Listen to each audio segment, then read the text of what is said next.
hofi o te tau whakalafa lahia tukui tau walatala te tupu ke lata mai pōne. Whakahoko e whanuanga whakahiku he whanua ke pule, tō whakawisi mea manaki atua i ke he virianga lahi he motu. Kua whakakis mana tu whalua te tangata ke he whakalilifuanga mo e whakaonganga he masini he kautū.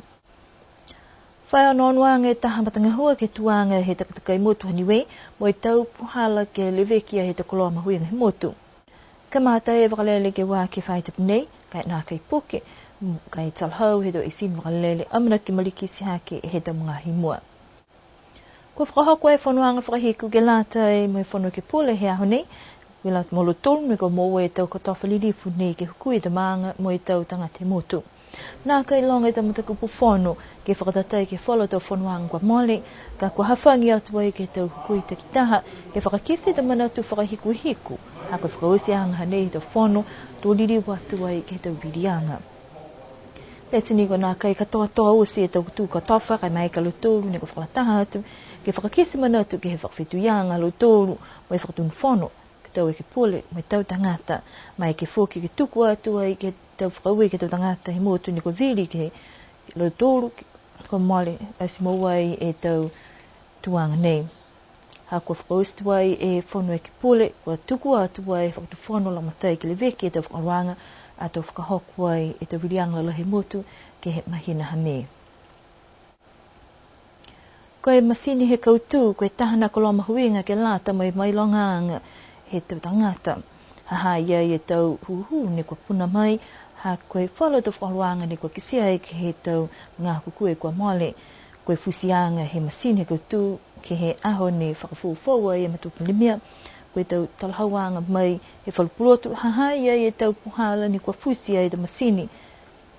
Kua whakakismana tua i fuki whalutangata ke he tau whakatohanga kua lata e moe fusianga masini he kautū, ha kua ke he tau puhala, koe whalu motu he laulangi, nā tohi whakamata whakatufone puhala ni kua lata ke whakaonga e masini, kai kisia kiniwe, nā kai tau spihia mai ke tau tangata ke pule e ke tau puhala ni kua whakaonga e ala tolu e masini niwe.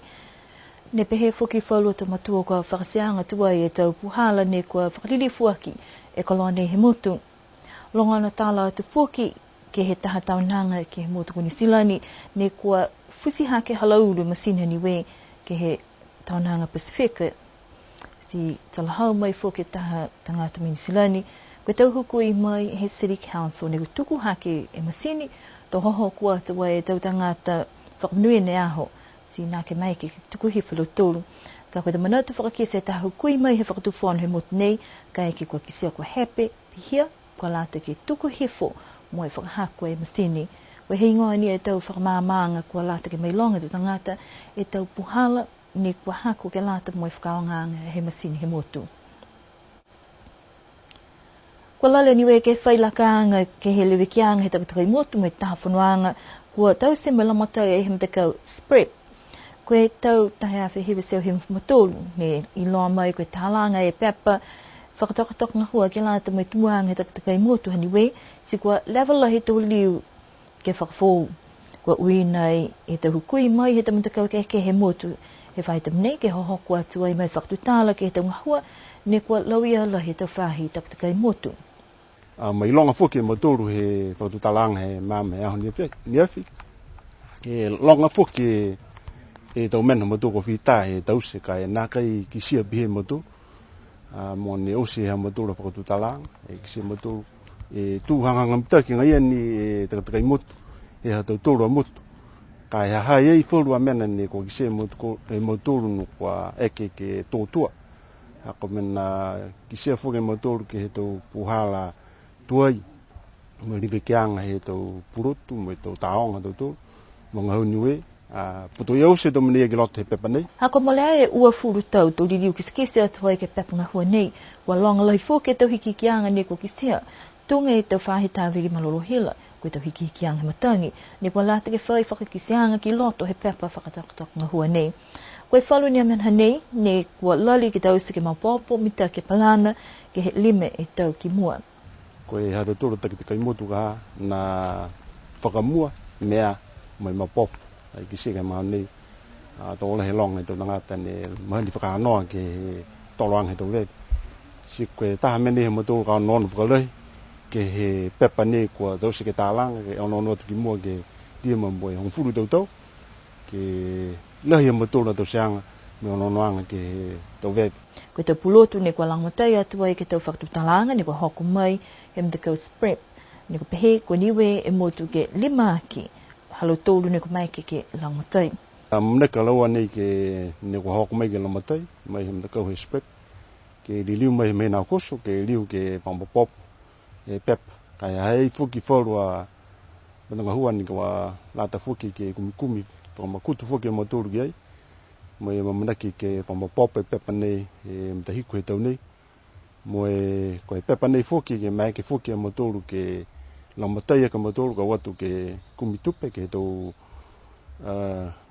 matakau i whafu, ke lata mo e tau whaoroanga, e takataka i motu, si mawinga lahi fuki, e whakatutala, ke whakatutala laulai, mo i tau tangata i motu, kai pia fuki tau tangata takita, mo i tau whainga hua, ke mua mai e whamapopoanga, e tau mena nuka manako lautoru, ke ngahua ki ai e whainga hua, mo i whaurua whainga hua fuki, ke late mo e whakahangahang taki hea tau toru takataka i motu. Pese ni kua osi ai e whanuanga whakapā, koe whalawhalaanga hanei he tunga hua lalahi, ni kua amanaki ai, ha koe tū oho ai e takataka i motu, ke lata mo i tau momoui he tau tangata, ne kua nonofu ai ke he motu nei. Koe awhiawhia haua ne hoko mai ai e whakalere ke wā ki he whaitapu kai nā kei puke, ilo ai koe toko ua whamalima ne tangata ne tuku whanonga, mai toko hiwang whamahiwa lo tō neo mai. Muli muli whakatau se fuke whakalere hako nā kei hangangita ke tau matangi New Zealand, pes ni kua nā kei toko longa tō tangata ne hoko mai, tala hau ai he isini whakalere whamahani ke kisia, ka kamate whakalele ke wāki, kamate whakainene, ka manaki malikisi hake tau numela tangata mua te ki mahina hapelila, e lātu mai tau nanga tu whunga whakamotu aniwe, mai matutaki atu whoki ke mga hala he tau tangata o whenonga, ia me. Koe taha whakatokanga whoki ke tau puhala whakalele, ka heke kua osi ai e Daylight Savings, hani silani ke he aho tapu ni hanga o tiki ai, to hiki whoki e tau tūlā, ka hoko mai e whakalele kamata i ke whahi tapu ka hau. Koe tau wala tala ia ke lata e mua whiwhinei, ke ano nofwa, nune pō, tulidi wa tutol ke whewea penei whoki, ke whahi tapu ka hau. Nune pō.